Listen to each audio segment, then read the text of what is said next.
মুতার যুদ্ধে ইসলামের পক্ষে কতজন সৈন্য ছিল? মুতার যুদ্ধে ইসলামের পক্ষে ৩,০০০ সৈন্য ছিল।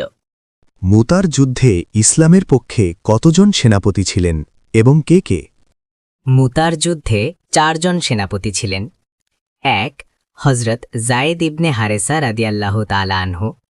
২ হজরত জাফর ইবনে আবি তালিব রাদিয়াল্লাহু তাআলা আনহু।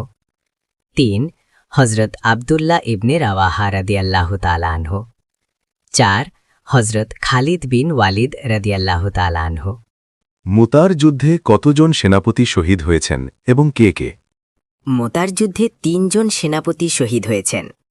১ হজরত জায়েদ ইবনে হারিসা রাদিয়াল্লাহু তাআলা আনহু।